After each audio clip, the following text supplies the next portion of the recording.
The Sporting Dog Adventures podcast is proudly brought to you by Soggy Acres Retrievers. Whether you're looking for a black, yellow, or chocolate Labrador Retriever puppy, please check out our website for more information at www.soggyacres.com.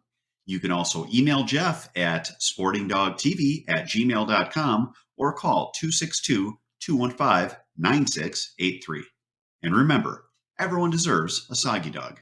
Hey, welcome to the Hunting Guy Podcast. My name is Jeff Fuller. I am here with Paul Smith. Paul is going to talk turkey hunting with us. Paul, how are you doing today? I'm doing great, Jeff. Great to be with you. So Paul has interviewed me several times for the Journal Sentinel sports section in Milwaukee over the years. And I thought it would be kind of fun to turn the tables on Paul. And he agreed to come on the show and talk to us about one of his passions, which is turkey hunting.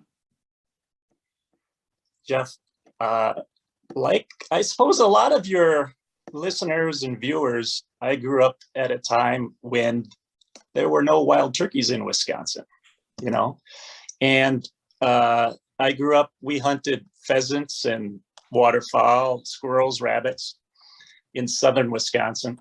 I grew up in Racine County.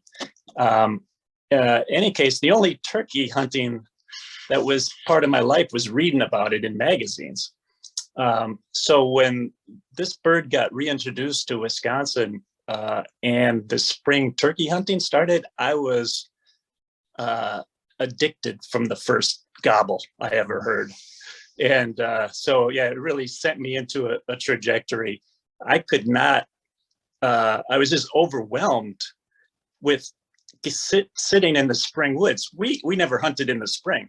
No, yeah, hunting season, Wisconsin, my goodness, even before archery was big, it's like you would go and scout for the 9-day gun season and then have the 9-day gun season, and pretty much everything was over then. At least that's how it was when I was a kid.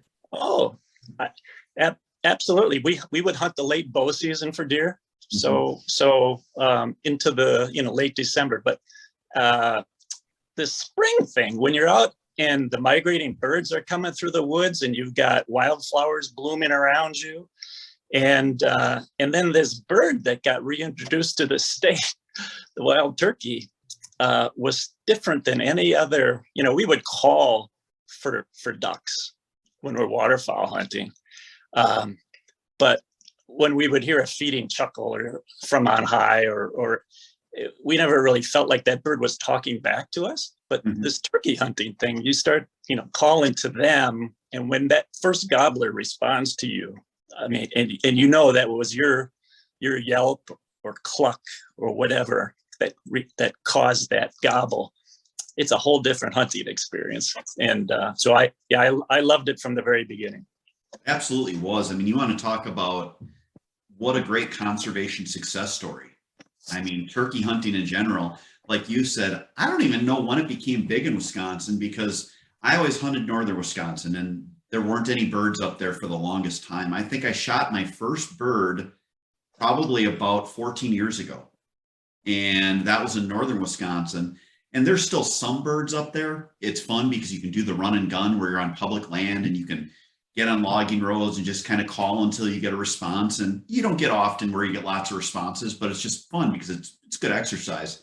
But yeah, man, you get down in the southern part and central part of the state, you can have just nonstop action, especially in the morning.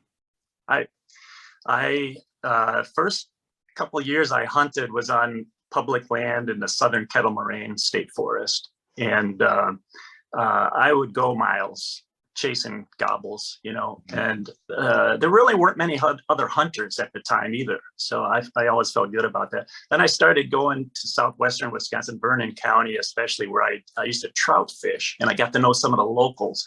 And then I asked permission. It's really almost all private land, but I got permission on some farms, and that's where I killed my first longbeard.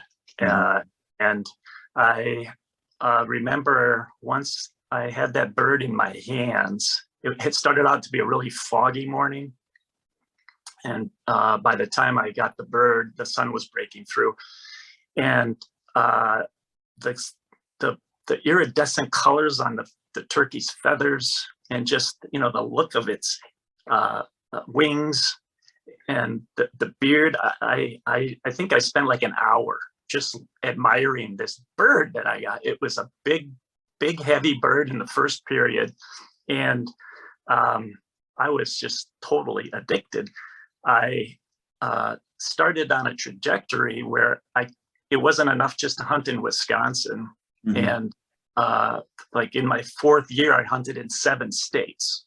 Really? So what, all Eastern, or were you shooting different types of birds, or? No, Eastern, Osceola, and Merriam's. Okay. So yeah, but making a circuit, and once you get into this thing, you can figure out, well, I'm going to go to Florida here, and then Texas, and then I can hit like on one. I've hunted in Virginia, South Carolina, and North Carolina on the same trip, and then in the Midwest, Wisconsin, Iowa, you can get tags, and then out for the Merriam's in South Dakota, the Black Hills area, South Dakota, Wyoming, Nebraska. You can hunt those 3 states without really even leaving the Black Hills, but you can get tags there. So yeah, I mean, that one spring I hunted 7. It was in South Carolina. One of the things that you learn is the difference is the turkey populations and rules and regulations and histories. I was in South Carolina. I hunted with some of the guys at the National Wild Turkey Federation. Near their headquarters is in Edgefield, and we hunted the morning, and we were in a little diner having some lunch, and I was telling the guys about my journey. This was my 4th state that spring, and there was an elderly gentleman sitting next to me, kind of overhearing my story, and he said, "Son, can I ask you a question?" And I said, "Sure." He said, "Are you married, and do you have a job?" And I said, "Yeah, I've got both right now." He said, "Well, by the time you get done with this foolishness, you're lucky if you're going to have either." But I was totally into it. And I was, a lot of hunters who dedicate their lives to certain parts of their hunting, year, whether it's ducks or deer. But so that portion of my life, I was really into the turkey hunting. I hunted the Goulds also in Hawaii. Really? I found out that they transferred, Rio Grande, I think I said Gould. They transferred Rio Grande turkeys from Texas to the Big Island of Hawaii, and they're pretty plentiful there. And I met a guy who was from the Hawaii chapter of the National Wild Turkey Federation, and he invited me. He said, "If you're ever in Hawaii, look me up. We'll go hunting." So we hunted on public ground, national forest ground, on Mauna Kea, one of the big volcanic peaks in Hawaii. I got a bird there, and then we hunted the next day on a big ranch, and we both got long beards there. So I brought one of those birds home and I have that one mounted. But in any case, yeah, it really started this process of learning about the turkeys and the history, and I finished it off. I mean, I go every year. Along the way, I met a guy who runs a guiding operation in the Black Hills called Gobbler Anonymous. And that's a takeoff on a 12-step program for who have some sort of an alcohol issue. So he has a 12-step program for turkey hunters like me. I mean, I needed it, but one of them is to admit you have a problem. And I did that. And then you have to treat it, learn how to treat it. So my treatment now is I hunt about 3 of our seasons a year. I also mentor. You know, that's maybe my favorite thing now, is to take a new hunter out on a hunt. So that's another way to treat it. But yeah, I've just loved it. It's added so much to my life here in Wisconsin. It's become our second most popular form of hunting, after deer hunting. Yeah, it's fun to get out. It gives you something to do in the spring. I'm like you. I filmed my kids when we went turkey hunting. So for me, the fun is getting the bird in. I mean, once the bird's in, it's not like they're hard to hit. Albeit last year I missed one at 20 yards with my buddy Brad Heidel, who I will never hear the end of that. Shot one like about an hour later. But it was funny because I've only shot, I think, 5 birds now in my life. But I filmed my kids shoot 1 or 2 a year. I just never had the get out of jail free cards or the tolerant wife that would allow me to go and hunt myself. Plus it was during the time of year where we had dogs in for training and everything. So it's, now I'm slowing things down. My kids are older, and I think I have 3 tags this year. I'm hoping to get out at least twice. Yeah. Wonderful. Yeah. I bought 3. I got 1 in the initial draw, and then I bought 2 leftovers. So I always get season 1 in Wisconsin. If you have land, I think is it 50 or 100 acres? Say 50. Yeah, 50 acres. You can put your preference in. So I always draw first season one. So that gives me the opportunity to go after them when they're really dumb and no one shot at them yet. Yeah. Yeah. But yeah. So is one bird harder to call in than another, or are they all about the same? Do some of them some species talk more than others? What is it like hunting the different types of birds? My sense is, Jeff, that and I've heard people say everything. My experience is that they're all pretty much equal. Mm-hmm. The amount of gobbling and how they react to calling is mostly related to hunting pressure. So whether you're no matter what subspecies you're hunting, if it's one that doesn't get a lot of hunting pressure, it's going to gobble and you'll have a decent chance at it. I hunted birds in South Carolina where you get 5. When I went down there, you go in and buy your turkey hunting license, they give you 5 tags. Really? Just like that. Those birds get hunted hard, and they've been hunted hard for decades. Mm-hmm. They gobble much. It's the hardest hunting, and it was my least satisfying experience. I did not get a bird, but I would have had a great. You have to hunt them like a deer, where you hunt trails and spots where they're popping out in fields, as opposed to trying to get them to decoy. I would imagine it's got to be pretty tough. Absolutely. So I've hunted all 5 of the subspecies and gotten all 5.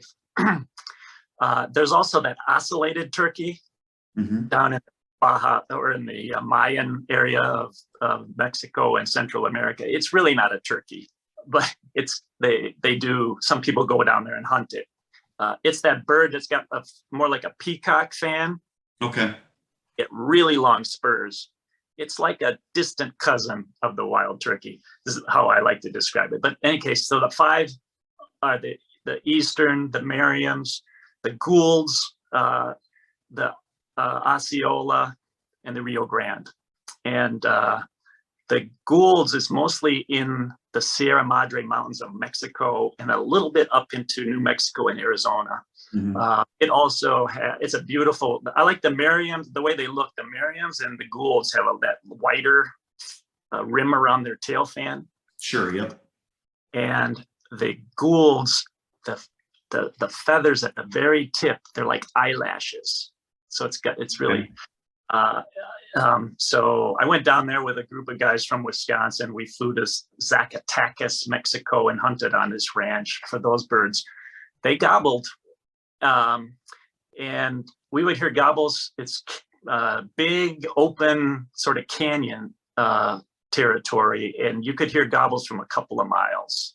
Really? And so back to your question. So birds there would gobble, and they didn't get a ton of hunting pressure. They got some, but I hunted in Texas for Rio Grandes, and then also on Hawaii. Same experience. They would gobble. I think that the Easterns that I hunted in the Southeast, where they've had decades longer hunting experience, and they have different regulations, they kind of get hunted harder. Sure. Those birds were the least vocal of all. Then the Merriams out in the mountains, or the Black Hills anyway, they gobbled well, and again, many areas there's a lot of territory and not many hunters, like per square mile or whatever. What I like about Wisconsin is, we adopted this system years ago where we kind of space out the hunting pressure by seasons. Yep. We got the 6 time periods, and they intentionally try to space it out. And I think that improves the hunter experience. So I like it. But my experience would be that they all gobble about the same, and you can call to them just about the same. And the same turkey doesn't gobble the same way each day anyway, depending on like weather and circumstances, I think, and then time of year. But they all do gobble, and I've been able to, talk to them the same way. When I first started calling, I would use a push button. I learned on a little push button box call, and then using a standard box call with a paddle, and then a slate, and then I would practice with the mouth diaphragm. And more than anything, Jeff, these days I like my box call, and I subscribe to the hunting theory of call softly, sit still, and shut up.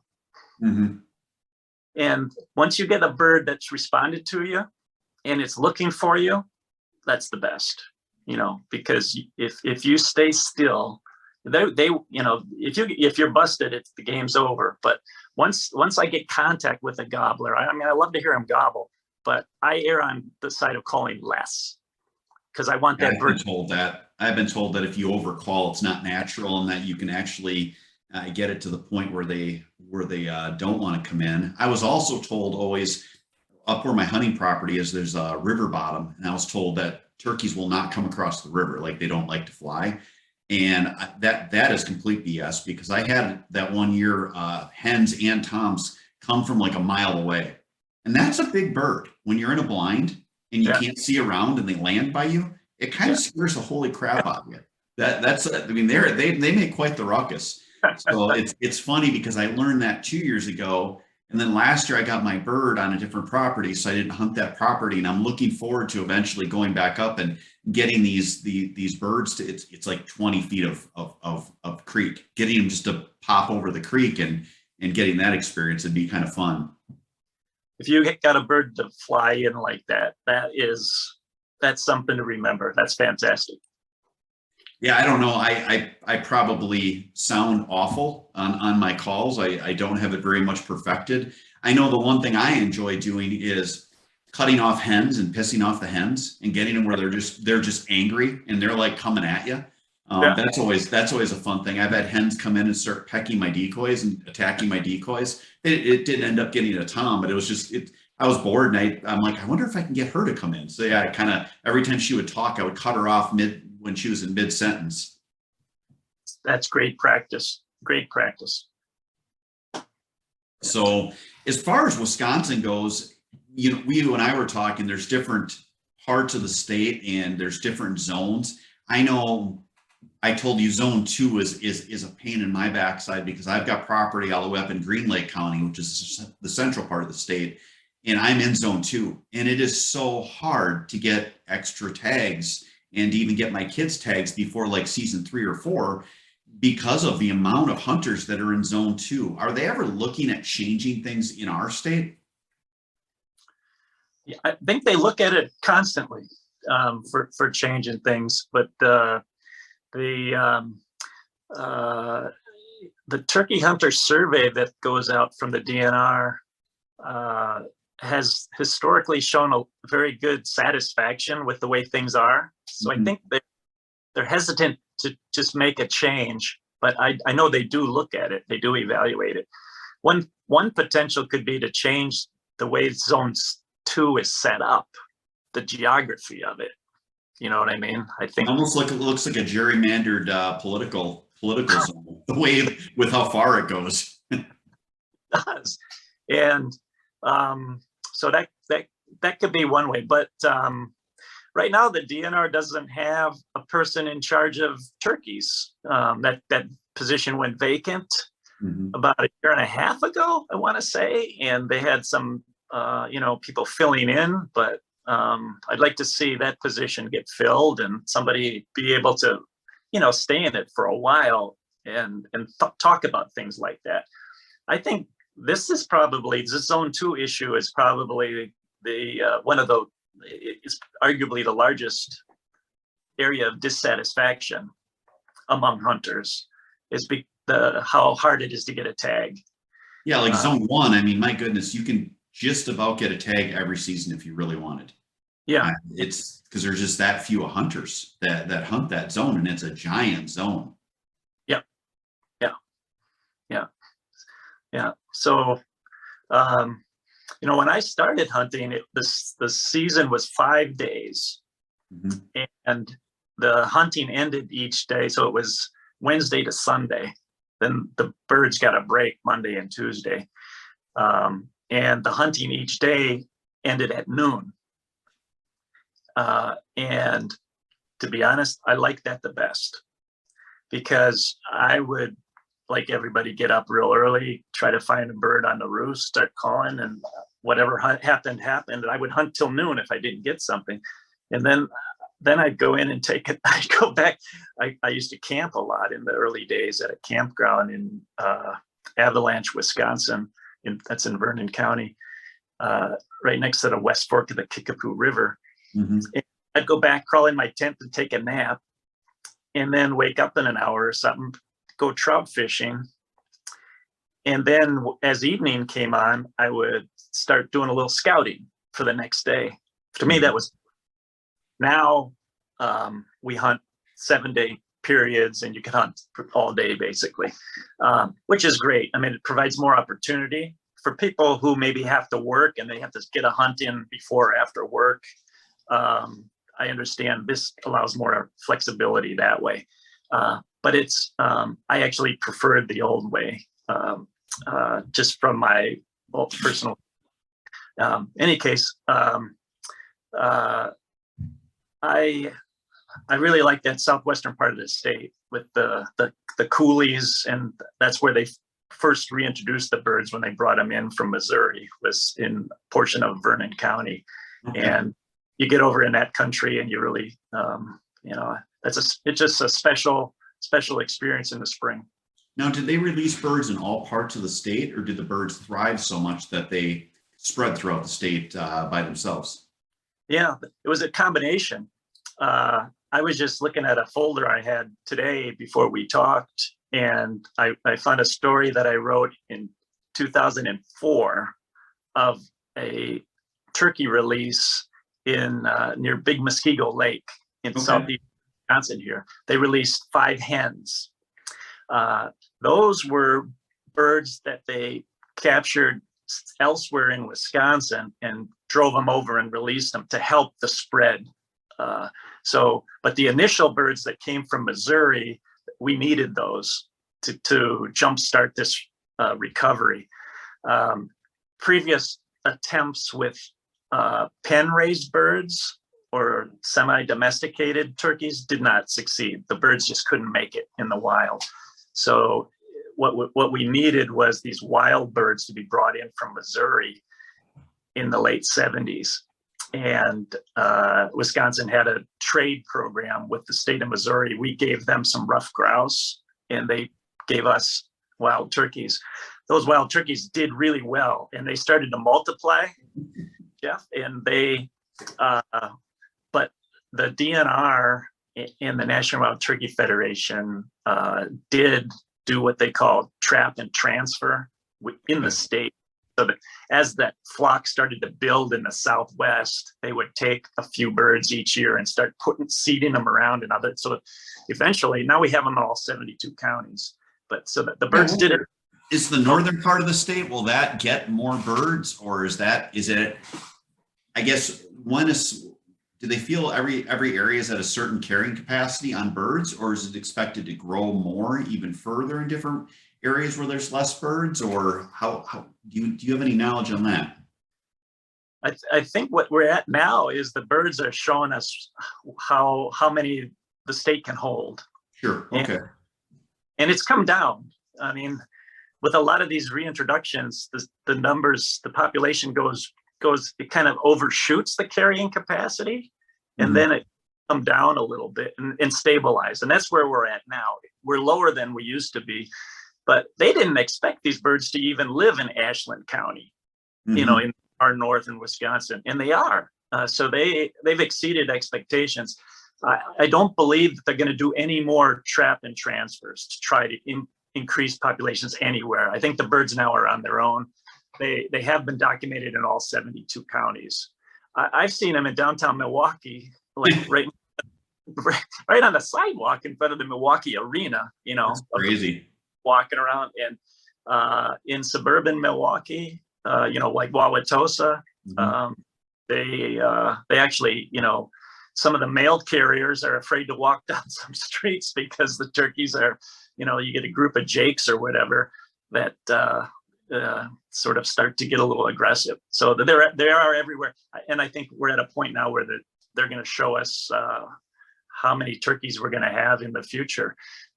There is a concern about, not so much in Wisconsin, although it's something to keep an eye on, but some states like Missouri, they have come out and said they've seen a substantial decrease in their turkey population, and they're concerned about it. And they're trying to figure out why. They know they're producing fewer poults turkeys each year. They know that, but they don't know the reason. There's a bunch of reasons. Turkeys are predated. They have nests that get eaten by raccoons and skunks and other things. And there's habitat issues. There's some disease issues. So there's a lot of things they're going to look into, but nobody has an answer for it yet. But there are many states, I would say, and mostly in the Southeast, Mid-South and Southeast, that are concerned about their turkey populations now. I did an interesting story with Brad Heidel from Delta Waterfowl on the Sporting Dog Adventures podcast or other podcast. And he was talking about how they're putting in hen houses now as Delta Waterfowl out in the prairie pothole regions so that the hens are up, the mallard hens are up off the ground. They're steel houses. And he said part of the problem that they're having up there is that they never had raccoons. And that these raccoons have been moving west. And what's happened is you have the abandoned farmhouses at these farmsteads, and they've turned into basically raccoon hotbeds where they're living in these houses and breeding in these houses. And that was what they are seeing with the waterfowl population, is that it's at about a 10% success rate on nesting hens, and they need to get it to 15% to have a good hunting population. Otherwise the population doesn't come up. So I wonder if, I'm not a huge guy in trapping, but I have a guy that traps my properties for beaver and raccoons and coyotes. Yeah. It's a lost art, and so few do it that our predators are basically almost running unchecked. Yeah. It's trapping, the fur market has declined substantially. So there's less motivation for fur prices have come down. There's less motivation, and it's a lot of work. And it's like you said, it's a lost art. There aren't that many people who want to do it anymore.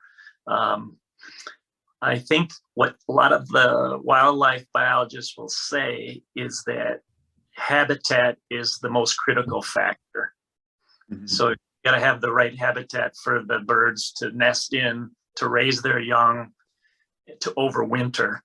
And that's the one thing that we can kind of control better than some of the other forces. So I'm very interested to see what Missouri is going at it pretty hard. They're devoting a course to trying to get some answers. And I'll be very interested to see what they have to say, and then whether it translates to Wisconsin too. Many hunters are thinking that their experiences, they're seeing fewer birds. Yeah. I've got a tag. I actually saw less the last few years in the area that we hunt because it's a lot of marsh.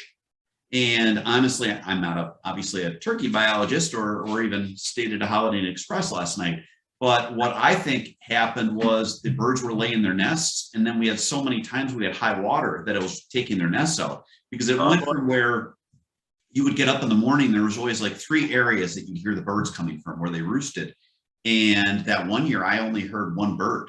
And it was literally to the point where, like, right before the season, you would have like 3 dedicated areas where there were 4 or 5 toms in that area, and they were just going nuts, and it was just really loud. And then the last few years, now last year we saw a few more birds, but the years before that, when we had all this high water, it just seemed like that area, that micro population just struggled. Yeah. right?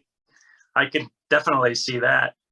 That's interesting that you've got turkeys that in that nesting in that area near water. That's very interesting. Yeah, I mean, my thought was they were nesting. It was dry, and then we had so many times we had 2-3 inches of rain where a creek bottom or a river would swell and get to the point where now that nest was underwater. So of course it's going to kill the clutch of eggs no matter what. And then the water goes back down, and it's not like the turkeys would know. They would probably lay their nest in the same general area because that's where they were born. And then with predation on top of it, it probably took out whatever the normal amount of birds were out. And it just that whole population in that area was just down incredibly. Yeah. So, but that's my unscientific guess at it, I guess. I did a story on some Delta waterfowl volunteers here in Wisconsin that we put in some hen houses on public ground in the southern part of the state last winter. And they have great success with them in prairie pothole region. And they're experimenting to see how they do for ducks, mallards, especially here in Wisconsin. Well, the wood duck boxes have been such a success that you would assume that stuff like that will just take off. I hope so. So, well, Paul, we are going to step away for a second here for a note from our sponsors. I want to come back, and if you could come up with a tip that you could give our listeners to talk about for turkey hunting, that would be great. And then in the end of the show, if you could stick around and just tell us about a memorable hunt that you have. Sounds great. Thanks. We'll be back with Paul Smith here in a minute. You guys stay tuned. This is going to be a great tip. We're going to have all that and more coming up after this.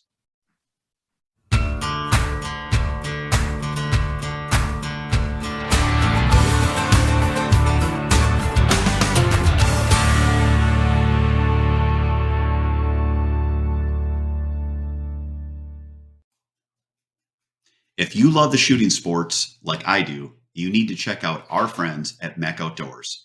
They have fantastic products, whether you're looking at shot shell or metallic reloading, or you want to get yourself a clay thrower so you can practice up for the season. For more information, check out their website at mechoutdoors.com. It's Jeff Fuller from the Sporting Dog Adventures podcast, and I need a little help. Please stop what you're doing and give us a 5-star rating. Follow us on the platform you're on. Give us a thumbs up. And above all, share our podcast with your friends and family. Our podcast will grow even more, and we can get more people involved in the sport we love with dogs in the field. Hey, welcome back to the show. We're back with Paul Smith. Paul, we just discussed, I guess, a little bit of a tip/strategy that you use. Can you please share with us what your tip would be for someone that maybe doesn't have a lot of experience turkey hunting? Well, I like to keep things simple when it comes to turkey hunting. As hunters, a lot of us, and I do this too, but I try to recognize when I'm making these mistakes and cut back on it. But we like to hear ourselves call, and that's true of me when I'm waterfowl hunting and turkey hunting. And my experience over the years now, so I guess, it's 25 years of turkey hunting. I find that I have made more mistakes over calling than under calling. So I really would advise people to use softer calls and use fewer of them. And especially once you've had a gobbler respond to you, what I want to do is have that gobbler looking for me. Sure. So once he's responded to you, and maybe you crank off a couple more soft yelps or a cluck every now and then, or do some purring. If you know he's coming, I would stop calling. At some point, I always make a decision to stop calling entirely when I know he's coming in. And I might then resort to just using my hand and raking the leaves a little bit to make other turkey sounds. Turkeys, when they're scratching through the leaves, that's a very natural sound, and you can do it right next to your body, just a couple little chuk when they're, as you know, in the spring, they're going through the woods looking for acorns that are underneath the leaf litter and other food sources. So I'll do those type of things. And Jen, I'm just waiting because I want to see that bird first. Mm-hmm. Hopefully, you know, by his gobbles where he's coming from. Mm-hmm. And if necessary, I will reorient my body. I'm usually sitting at a tree or in I do hunt from blinds too, but if you know that bird is far enough away and you can move, but then please don't move again. You know, that stay still, call softly, and listen for that bird and try to see it first. That's really that's my strategy. Now, when you talk about not calling, I've actually been out hunting, and like you said, we got busted because we waited like an hour, and it was 3 toms and a jake that flew across this river bottom into us, and they went into a little woods, and it was like an hour later where it's like, why don't we move our hen out a little bit so that we can get it to the point where they can see her? And we got busted because they were all standing right there watching us. And I mean, not watching us, they were probably watching the decoy. But yeah, we totally blew it. Do you have like I guess a set amount in your mind? You hear a bird, they're coming. How long do you give them before you would call again if somehow everything goes quiet? Yeah, 15, 20 minutes. Okay. Yeah, this was so depressing. My son's out there crawling along, and all of a sudden I see the birds come flying out of that little woods, and I'm like, man, I can't believe we got busted. And it was after a point where it was 3 adult toms that were coming out, and they got to, gosh, they were probably at 50 yards. So right at that edge, you know, where you're like, oh, I think we could kill them. And I'm like, now let's wait. They're coming right in. And they got to the edge of that little woods and just stopped. And the big fat one strutted for a while, stood there. And then by the time he walked away, and we knew he was going to walk away, now he was at 55, 60 yards. So it was just, we didn't want to take an unethical shot, but it's such a woulda, shoulda, coulda sometimes. Right. So do you like, I guess if toms are coming in, what is your favorite go-to for hens? Do you just do the where you're giving that call, or do you do more of the clucks, or what is the go-to for you when you're out and you're trying to get the birds just to finish that last little bit if they're hung up? Yeah, it's tough if they're hung up. I will probably not use a yelp. I would use a cluck, single cluck, maybe another cluck, and then I would purr. You know, Okay. that's and then I'll use the scratches in the leaves with my hand. Yeah, I normally yelp earlier in the day, and then if I haven't had any contact with a bird. So, you know, I've got this, my big box call will carry a distance. So if I'm not having any action, I'll rip off like 5 yelps on that. Mm-hmm. And it carries a long way. And then I'll listen. But when a bird is coming in, I tend to go more for the clucks and the purrs, and the softer stuff, just to try to get that bird in. They can hear so well, you know. Sometimes we call far too loudly, but yeah, I resort to the clucks and the purrs when I've got a bird that's maybe hung up and not coming in. If he's got hens with him, you know, the sad reality is that if he's already got a harem, they're leading him around. Yeah. And he may be gobbling at you, but what he's really saying then is, hey, come on and join the party. Mm-hmm. You know, here, chances of pulling him in when he's got the harem are not that good. You can, if there's more than one tom, there's a chance of pulling that bird off. And then later in the day, or depending on the time of season, but if the hens are going to go to nest, you might have a chance to get that bird later, which is another thing. If you're in a good spot, patience is a virtue. Patience is a very big virtue in turkey hunting. And sometimes you'll have a bird that engages with you and then it just disappears. And that could very well be a bird that had a hen with them. But they they know, they mark that spot. And it might be if he breeds that hen and that hen later goes to lay an egg or go to the nest, he may, and 2 hours later, start making a beeline back to your location. Because he said, you know what, there was a hen over there. And if you're calling every 15 or 20 minutes, those birds will, they must have one heck of a GPS system in their brain. They'll come back to that spot. So I think patience is one of the probably kills more turkeys than any type of turkey call. Yeah, I know several hunters that are really into turkey hunting, and some of their favorite times are that 10 o'clock to 1 o'clock time frame, because they say that's when they're not with the hens they flew down with now, and now they're looking. They bred them, and now they're out looking for others, and they go more solo and cover more ground. Right.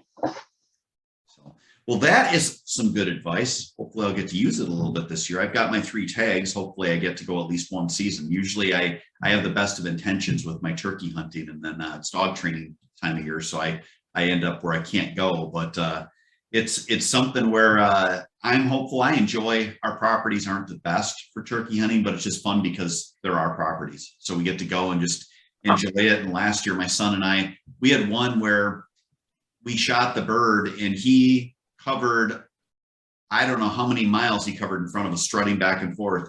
But every time he would be about a yard closer. And he started out at about 70 yards. So we waited until he was at 30 yards. And my goodness, he walked back and forth a lot. Wow. What a great sight.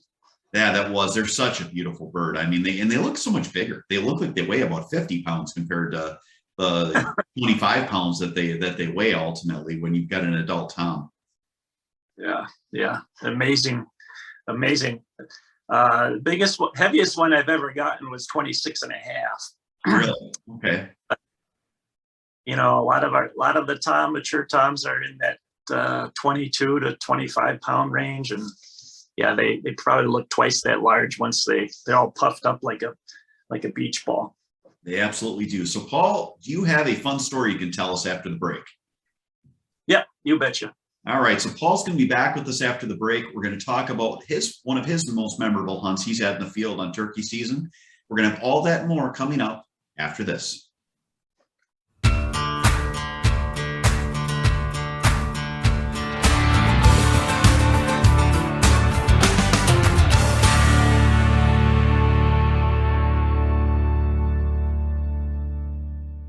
Welcome to Boucher in Janesville, where customer service is our #1 priority. Our customers come back to us because of the experience that we provide for them. We're here to make sure that we find you the right car, one that fits your budget, and do so in a timely manner. When we say we ride with you every mile, it means we care about you and how you are treated. Estamos con personal que habla español en los departamentos de servicio y venta. Our certified technicians are here to help you with all your service needs. Visit us today at Boucher.com. At Boucher, we ride with you every mile. Dog kennels can be beautiful. That's the basis on which we built DCT Kennels. We give you the opportunity to have a beautiful kennel that blends seamlessly with your home decor while providing a safe and comfortable respite for your dog. Visit dctkennels.com to see all of our custom selections and start building your dream custom doggy credenza.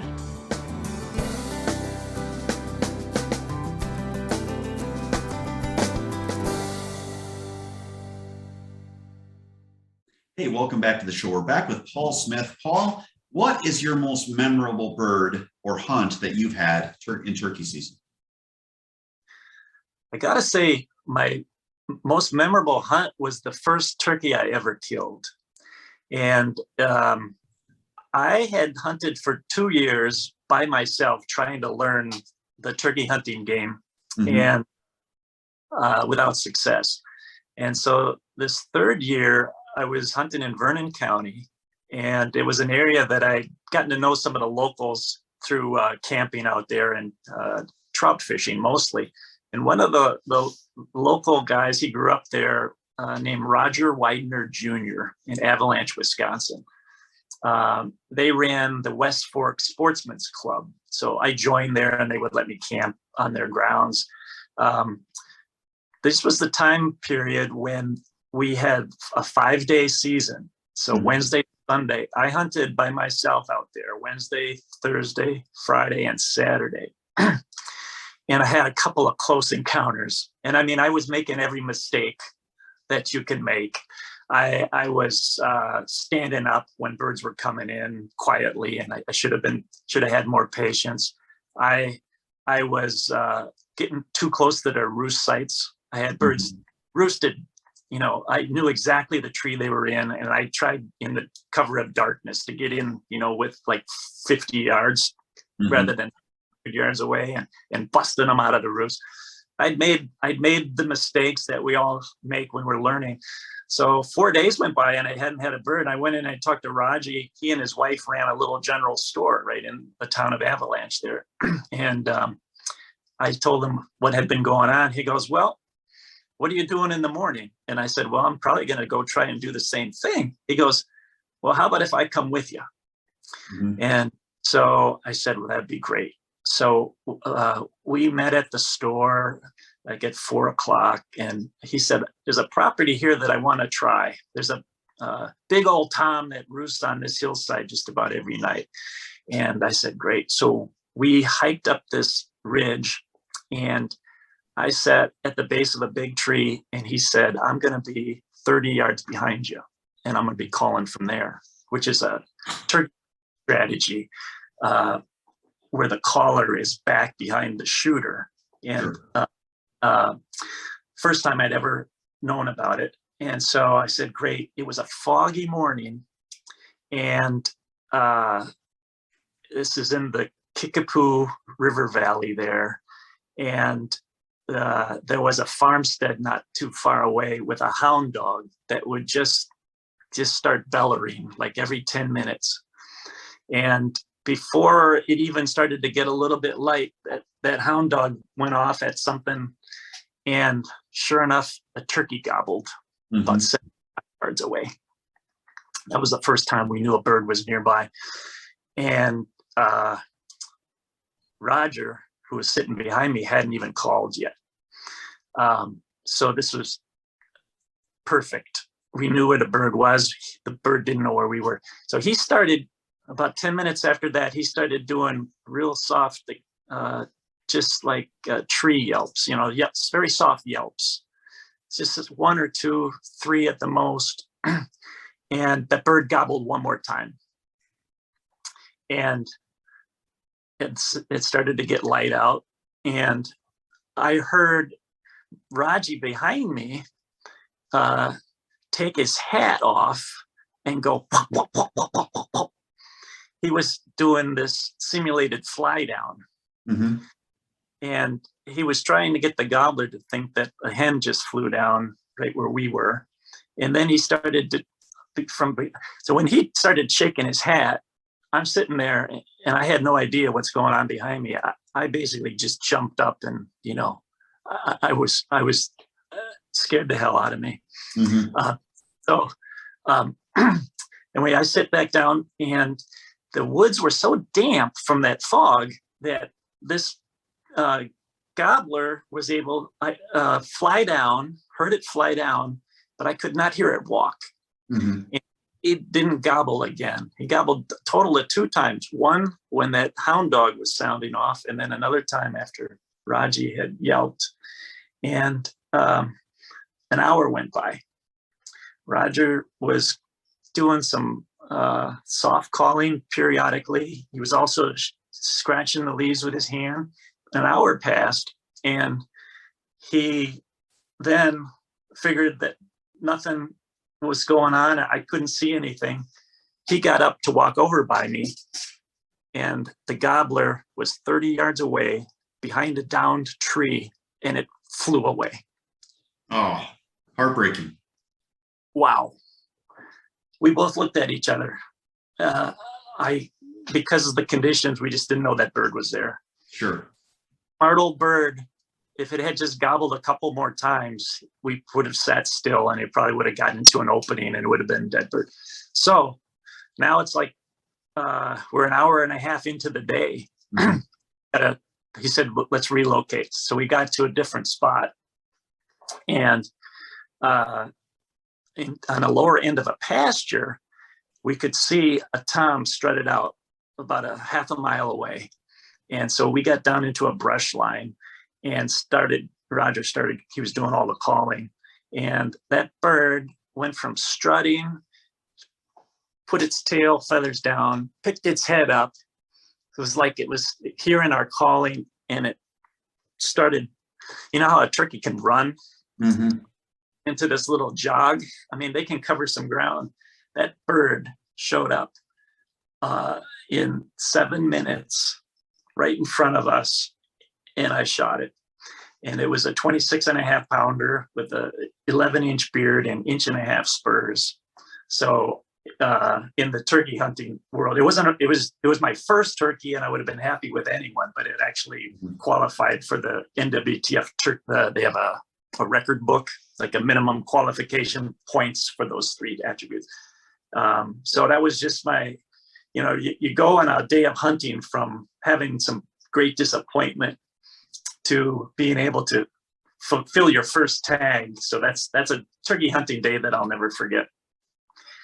Another big part of that is that this friend of mine took the time out to help me out and taught me so much just in the course of a few hours. So I'll be forever grateful. Yeah, it's always fun when you get to learn with someone and have them pass stuff on to you.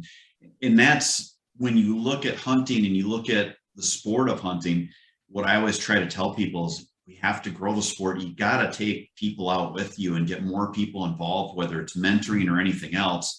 I always try to take at least 1 or 2 people that haven't waterfowl hunted duck hunting every year, just to get them so that they get some experience and get them hooked. Now, this last year, I'm probably going to take the 2 guys that I took this last year again this year because our waterfowl hunting wasn't the best. So I don't think I did a very good job getting them hooked on it, but it's fun to get them out and not just worry about my ducks or my deer or my lease or however people think, and get people involved so that we can actually grow the sport so that we still have a big lobby and can continue having our sport exist. Yeah, I agree 100%. It's so much more fulfilling to share the experience, and if you can help bring somebody new into the sport, it's all the better. Yeah, and it doesn't have to be a youngster. It can be someone that only deer hunts and you get them into turkey hunting, or someone that only duck hunts and you get them into deer hunting. I mean, there's so much room for growth, and it truly is fun when you have, I guess, a hunting camp and you can have people you hunt with, because then you have someone to share this experience with. Absolutely. Well, Paul, thank you so much for being on our show. If people wanted to read some of your articles, where would they go? They could go online to jsonline.com, JSONLINE.com /sports/outdoors. And that they post articles there that I write. If they're in just about anywhere in Wisconsin, you can pick up. My stuff runs in Thursdays and Sundays. Okay. And so if you're in an area where they sell paper copies of the newspaper, you could pick up a Thursday or a Sunday. I'm normally in the sports section. I work for the sports section, but sometimes it's in other areas of the paper. But Thursdays and Sundays, it'd be great to connect with anybody who listens or watches your podcast. They can reach out to me by email if they would like at psmith@jrn.com. Paul's a very talented writer, everyone. He doesn't just talk turkey hunting. He covers the gambit on the outdoors, and he's written some articles that I've really enjoyed. Please check out everything that he has at Journal Sentinel and reach out to him. Again, if you've got ideas, maybe it would be something that would be of interest of him, or even have a comment that he could help you out with. Paul, again, thank you so much for being part of our show here on the Hunting Guy podcast. We want to thank you. I hope you can share this with some people and it helps people in their turkey season. Good luck to you this upcoming season, all 3 of them that you have. It's been a great pleasure, Jeff. Thanks, and good luck to you too, and to all your viewers. Everyone, please listen to next week's show. We've got a great show coming up. If you also can, check out the Sporting Dog Adventures podcast. Thank you for tuning in today. Everyone have a great week, and God bless.